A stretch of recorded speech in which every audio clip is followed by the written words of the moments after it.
चलो बाबू देखो, आज हम लोग हिंदी के पार्ट 1 लेसन 1, ठीक है, क्या है? श्रम विभाजन तथा जाति प्रथा।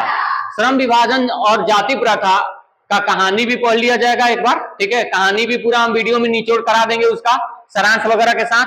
और अभी प्रेजेंट में हम लोग लाइन बाय लाइन हर एक चैप्टर का स्टार्ट किए हैं, क्या? MCQ, objective question. तो आज 30 ऑब्जेक्टिव क्वेश्चन हम लोग करने जा रहे हैं, ठीक है। 30 ऑब्जेक्टिव क्वेश्चन में से आपको कंपलसरी है, कंफर्म है कि 2-3 क्वेश्चन हूबहू लड़ जाएंगे, हूबहू, ठीक है। जो क्वेश्चन आएंगे आपके चैप्टर से हूबहू लड़ने की संभावना है, क्योंकि जितने भी क्वेश्चन सेट किए हैं सभी अपने आप में क्या है?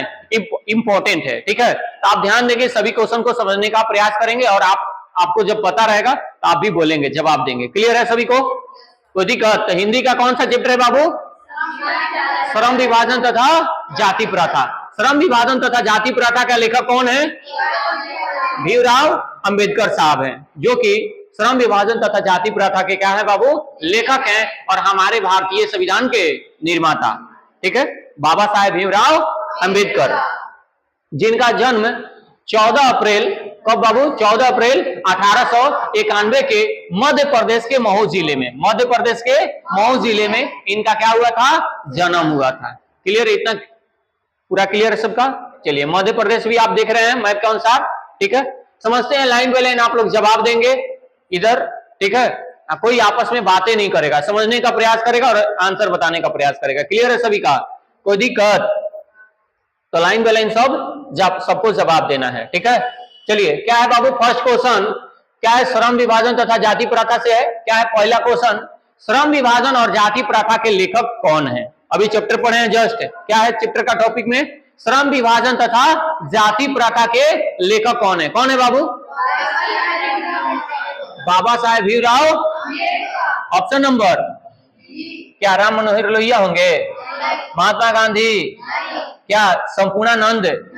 नहीं। कौन होंगे? भीमराव अंबेडकर साहब होंगे।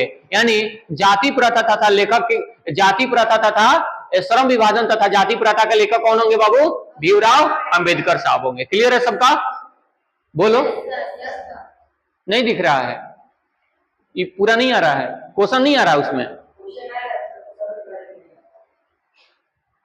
ये नहीं आ रहा है, ये नहीं आ रहा है, उससे कोई लेना देना नहीं, ये आ रहा है ना, ये सब दिख रहा है ना।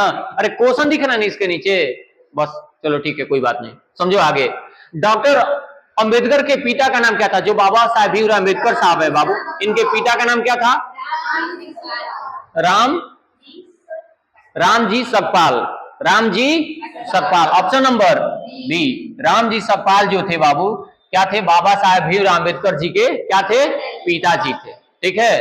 क्लियर है सबका? बोलो आगे नेक्स्ट। आधुनिक सभ्य समाज कार्य कुशलता के लिए किसे आवश्यक मानता है? क्या धन विभाजन का? क्या जन विभाजन का?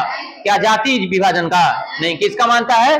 श्रम विभाजन का, यानी ऑप्शन नंबर ए। जो आधुनिक सभ्य समाज है बाबू, वो श्रम विभाजन को क्या करता है? कार्य कुशलता के लिए आवश्यक मानता है, ठीक है। किसके लिए मानता है? श्रम विभाजन के लिए। आगे, जाति प्रथा भारत में बेरोजगारी का एक कारण बनी हुई है। क्या बाबू? जाति प्रथा भारत में बेरोजगारी का एक कारण बनी हुई है। क्या? प्रत्यक्ष, प्रमुख, यानी प्रत्यक्ष रूप से और प्रमुख रूप से, दोनों रूप से। क्या?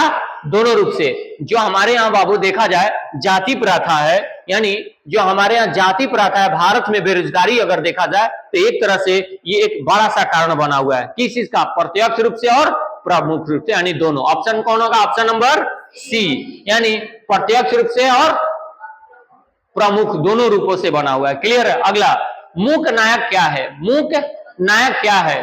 अखबार है? क्या है? पत्रिका। क्या है बाबू? पत्रिका है। मूक नायक क्या है? पत्रिका है। अखबार नहीं है, न ही पुस्तक है, न ही कहानी संग्रह। क्या है? मूक पत्रिका है। भीमराव अंबेडकर की मृत्यु कब और कहां हुई थी? कहां हुई थी बाबू? 1956 में दिल्ली में हुआ था। क्या मध्य प्रदेश में? मध्य प्रदेश में जन्म हुआ था, मृत्यु नहीं। वाराणसी में, बिहार में, कहां हुआ था? मध्य प्रदेश, दिल्ली, 1956 में। क्या हुआ 1956 में इनका मृत्यु हुआ था। ठीक है, कहां पर? दिल्ली में। क्लियर। अगला, डॉक्टर भीमराव अंबेडकर का जन्म कहां हुआ, कब हुआ था? 14 अप्रैल 1800। Option number D. क्या होगा? ऑप्शन नंबर डी, 14 अप्रैल 1800। देखो 1988 दिया है, ये तो होगा नहीं। कब होगा जी? कभी नहीं होगा। 1989, ये भी कभी नहीं होगा। 1890, ये दोनों पर खाली विचार किया जा सकता है। तो जिसमें कौन सही होगा? Correct answer 1891। 14 अप्रैल 1891। देखिए 14 अप्रैल सब में दिया हुआ है, लेकिन आपको क्या ध्यान देना है? ये ध्यान देना है। कभी कभी देखिएगा इसमें कंफ्यूज कर देता है, तो आप ये ध्यान रखेंगे। क्लियर है सबका? नेक्स्ट, अंबेडकर की दृष्टि से बाबू आगे, अंबेडकर की दृष्टि से, अंबेडकर की दृष्टि में भाईचारे का वास्तविक रूप कैसा होता है? दूध और पानी के मिश्रण के जैसा, दूध और पानी के मिश्रण की तरह, दूध और पानी की मिश्रण की तरह। Option number B. Ambedkar ji कहते हैं बाबू कि अंबेडकर जी के दृष्टि में भाईचारे का वास्तविक रूप कैसा होगा अगर बात किया जाए, तो इनका कहने का मतलब है कि दूध और पानी का मिश्रण, जिस प्रकार से दूध और पानी को आपस में मिला दिया जाता है, तो पता चलता है दूध कहाँ है, पानी कहाँ है। दोनों का अलग अलग कोई दिखाई पड़ता है? नहीं दिखाई पड़ता है, केवल दूध ही दिखाई पड़ता है। उसी प्रकार से भारतीय समाज में अंबेडकर जी कहते हैं कि हम सभी को भाईचारे का वास्तविक रूप कैसा होना चाहिए? दूध और पानी के जैसा। जैसे दूध में पानी मिला देने के बाद दूध ही एक समान दिखाई देता, वैसे ही हम सभी को एक समान रहना चाहिए। आगे क्या है? भारतीय संविधान के निर्माण में महत्वपूर्ण भूमिका किसकी है? भारतीय संविधान अगर देखा जाए बाबू, हमारे इंडियन कॉन्स्टिट्यूशन का देखा जाए, तो सबसे ज्यादा योगदान किनका रहा है? अंबेडकर साहब का रहा है। किनका रहा है? अंबेडकर साहब का रहा हुआ है। ठीक है, तो हमारे भीमराव अंबेडकर साहब ही भारतीय संविधान के जनक कहे जाते हैं। क्या कहे जाते हैं? जनक कहा जाता है, निर्माता कहे जाते हैं। क्लियर है सभी का? बोलो नेक्स्ट। क्या दिक्कत है पीछे?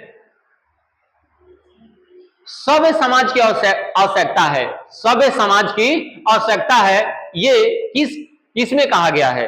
क्या जाति प्रथा में, अणुबम में, क्या दूध पानी में? किसमें कहा गया है? श्रम विभाजन में। किसमें कहा गया बाबू? श्रम विभाजन में कहा गया है कि सभ्य समाज की आवश्यकता है, यानी सभी को एक सभ्य समाज में रहना चाहिए, सभी को एक भाईचारा के साथ रहना चाहिए, जिसमें एक सही समाज का निर्माण होगा, जिसमें सब लोग एकजुट होकर के रहेंगे, भाईचारा के साथ रहेंगे। तो सभ्य समाज के बाद किसमें कहा गया? श्रम विभाजन तथा जाति प्रथा चैप्टर में। क्लियर है? नेक्स्ट, आगे, प्राथमिक शिक्षा प्राप्त करने के बाद अंबेडकर उच्च शिक्षा प्राप्त करने के लिए कहां गए? कहां गए थे बाबू? न्यूयॉर्क गए थे। यानी अंबेडकर साहब उच्च शिक्षा प्राप्त करने के लिए कहां गए थे? न्यूयॉर्क गए हुए थे। कहां गए हुए थे? न्यूयॉर्क गए हुए थे। कोई दिक्कत? बोलो यहां तक सबका क्लियर है? सब मिला लो, सब मिला लो अच्छा से, देखो तो सब सही है? कोई दिक्कत? चलो नेक्स्ट, क्या है? यही न्यूयॉर्क था ना? चलो ठीक है, अगला क्वेश्चन। अगला क्वेश्चन क्या है? अंबेडकर चिंतन एवं रचनात्मक के लिए प्रेरक व्यक्ति थे। बाबू, अंबेडकर चिंतन एवं रचनात्मक के लिए प्रेरक व्यक्ति थे, इन किनका कर्तव्य है? किसने कहा था? तो बुद्ध ने भी कहा ये बात, अंबेडकर, कबीर ने भी कहा था, और ज्योतिषाबाई फुले ने भी कहा, और इनमें सभी, यानी क्या होगा? सभी लोगों ने कहा कि अंबेडकर का ये जो कर्तव्य था कि किसने ये बात कहा था कि चिंतन रचनात्मक के लिए प्रेरक व्यक्ति हैं, तो इन्होंने बताया था कि महात्मा गौतम बुद्ध ने भी ये बात कहा था, कबीर ने भी ये बात कहा, और ज्योतिषाबाई फुले ने भी कहा, यानी सभी लोगों ने ये बात कहा था। क्या कहा था? कि चिंतन रचनात्मक के लिए प्रेरक व्यक्ति होना जरूरी है। ठीक है, अगर आप कोई चीजों पर चिंतन करेंगे तो एक सही निष्कर्ष पर आप जा सकते हैं। क्या कर सकते हैं? एक सही निष्कर्ष पर जा सकते हैं। आगे, जाति प्रथा तोड़क मंडल भाषण लाहौर में कब हुआ? जाति पाति, एक जाति पाति है ना, जाति पाति तोड़क एक मंडल था जिसका भाषण लाहौर में कब हुआ था? 1936 में लाहौर में किया गया था। कब किया गया था बाबू? 1936 में किया गया था। ठीक है, तो आंसर नंबर कौन होगा इसका? सी। इसका आंसर, करेक्ट आंसर कौन होगा? डी होगा। क्लियर है सबका? बोलो कोई दिक्कत? नेक्स्ट अगला सवाल है, श्रम विभाजन और जाति प्रथा क्या है? बाबू श्रम विभाजन जाति प्रथा जो हम लोग चैप्टर पढ़े थे, क्या कहानी है? क्या भाषण है? क्या साक्षात्कार है? क्या है? निबंध है। श्रम विभाजन और जाति प्रथा जो चैप्टर पढ़े वो क्या है बाबू? एक निबंध है। क्लियर है? निम्नलिखित रचनाओं में कौन सी रचना डॉक्टर अंबेडकर साहब की है? द कास्ट इन इंडिया, तो क्या होगा बाबू? द चिलवस, who are they, who are क्षूद्र, क्या इनमें से? अंबेडकर साहब के द्वारा इनमें सभी की रचनाओं की गई थी। किसकी रचना? उनमें जितने ऑप्शन में दिए गए सभी की रचना की गई है ना, सबकी रचना की गई है। तो ऑप्शन नंबर कौन होगा बाबू? Option number D. आधुनिक सभ्य समाज श्रम विभाजन को आवश्यक क्यों मानता है? कार्य कुशलता के लिए। किसके लिए मानता है बाबू? कार्य कुशलता के लिए। क्योंकि मॉडर्न जमाने में आप जितने कारगर होंगे, किसी कार्य को करने में एक्टिव होंगे, उतना ही आपको कुशल माना जाएगा। क्या माना जाएगा बाबू? कुशल माना जाएगा। तो ऑप्शन नंबर ए, भाईचारे के लिए कार्य कुशलता से जुड़ा है। क्या रूढ़िवादी था? इनमें से कोई नहीं। तो कौन होगा? ऑप्शन नंबर ए। ठीक है, नेक्स्ट क्वेश्चन नंबर 17, श्रम विभाजन और जाति प्रथा पाठ बाबा साहेब के किस भाषण का संपादित अंश है? किसका अंश है बाबू? एनिहिलेनेस ऑफ कास्ट, एक भाषण दिए थे बाबू। इस भाषण का एक छोटा सा अंश लेखक के द्वारा काट के डाला गया, बताया गया। तो ये कौन से डाला गया?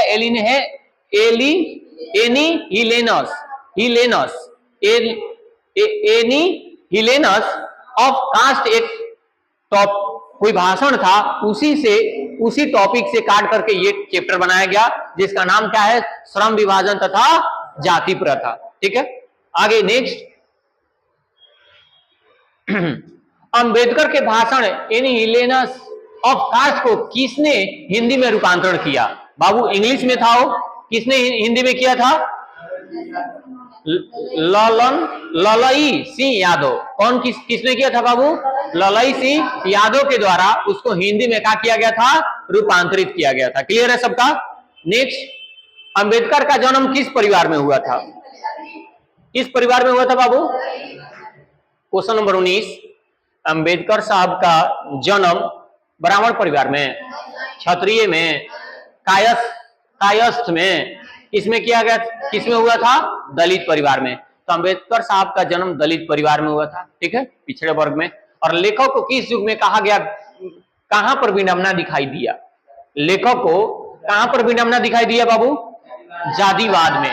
जाति, श्रम विभाजन तथा जाति प्रथा चैप्टर का नाम है ना, तो उसमें बाबू क्या नारीवाद का कहीं बात किया गया है? क्या निर्विवाद का? क्या परिवारवाद का? कहा किस चीज का? जातिवाद का। तो लेखक को इस युग में कहां पर विडंबना दिखाई देती है? तो जातिवाद में, क्योंकि जातिवाद का ज्यादा लोग भेदभाव कर रहे हैं। उस समय किसका भाव कर रहे हैं ज्यादा? जातिवाद का। तो लेखक को इस युग में किसकी विडंबना दिखाई देती है? तो जातिवाद की भावना दिखाई देती है। क्लियर है सबका? नेक्स्ट अगला क्या बाबू? अंबेडकर के माता का नाम क्या है? भीमाबाई। क्या नाम है बाबू? भीमाबाई। अंबेडकर साहब के माता का नाम क्या है? भीमाबाई। ठीक है, रानीबाई नहीं, कुंतीबाई नहीं और शीलाबाई नहीं। कौन? भीमाबाई। तो ध्यान रखना, बहुत सारा बच्चा इसमें कंफ्यूज हो जाता है बाई शब्द देख करके। तो भीमाबाई, भीमराव अंबेडकर नाम एक साथ जुड़ा हुआ है ना, भीमराव अंबेडकर, तो उनका माँ का नाम उनके नाम में जुड़ा हुआ है। तो भीमराव अंबेडकर साहब के माता का नाम क्या था? भीमाबाई। अंबेडकर साहब ने पीएचडी की उपाधि कब धारण की? 1916 में। ऑप्शन यहां नहीं है, यहां नहीं है, यहां है ऑप्शन नंबर सी। कब किया था इन्होंने? 1916 में। 1916 में अंबेडकर साहब ने पीएचडी की उपाधि धारण की। क्लियर है सबका? अगला next,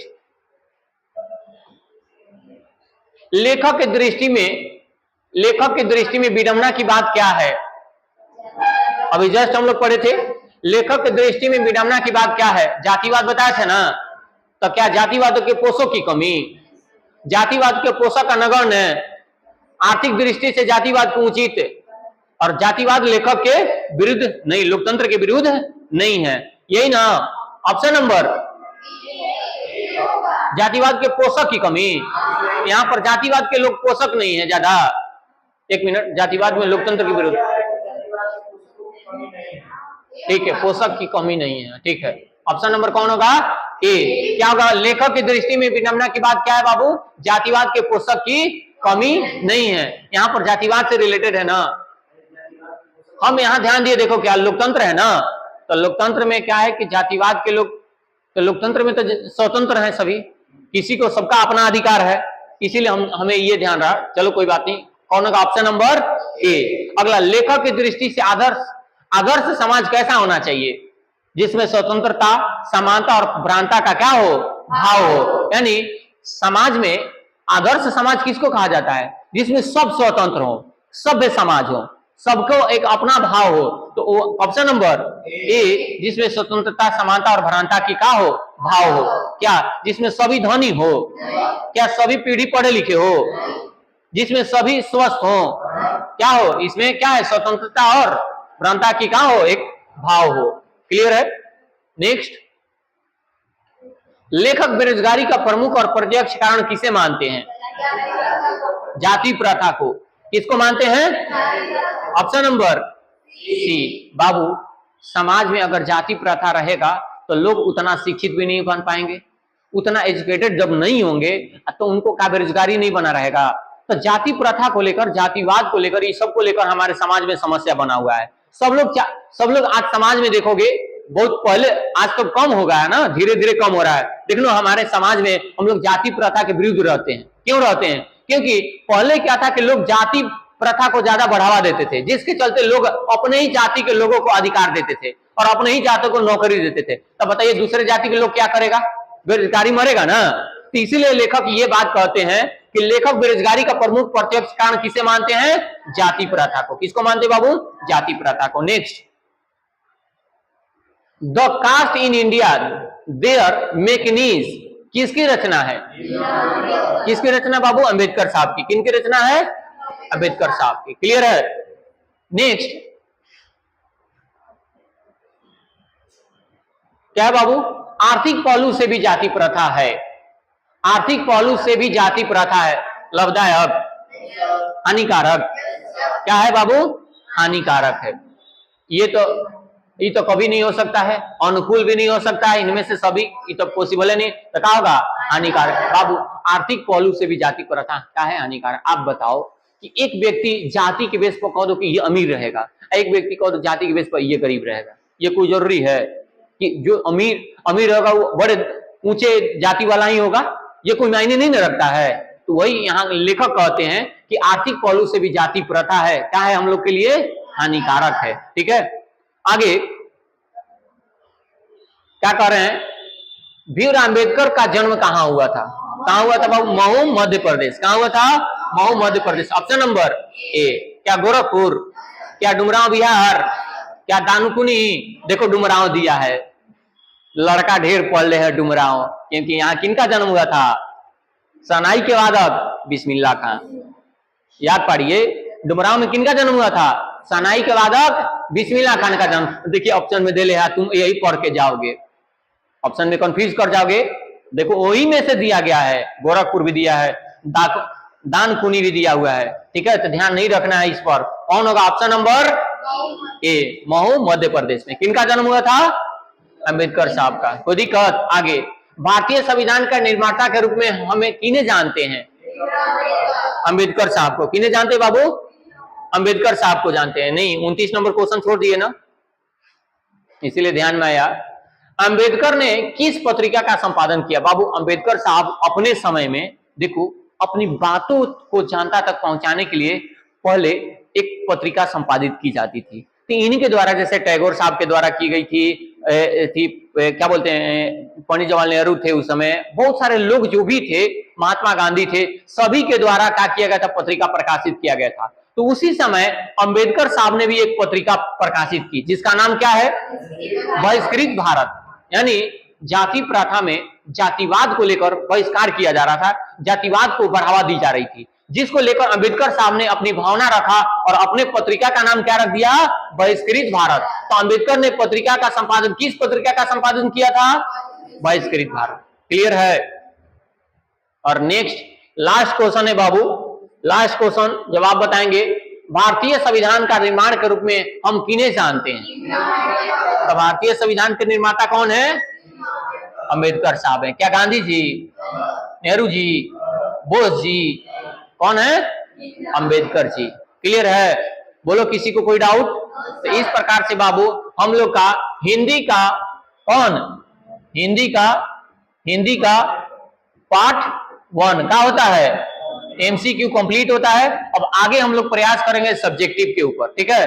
subjective line by line पूरी तरीके से, क्या लाइन बाय लाइन पूरी तरीके से हम लोग हर एक चैप्टर का क्या करेंगे, एमसीक्यू करेंगे, ठीक है। थैंक यू, ठीक है। इतना पर पूरा कंप्लीट होता है, ठीक है। चलो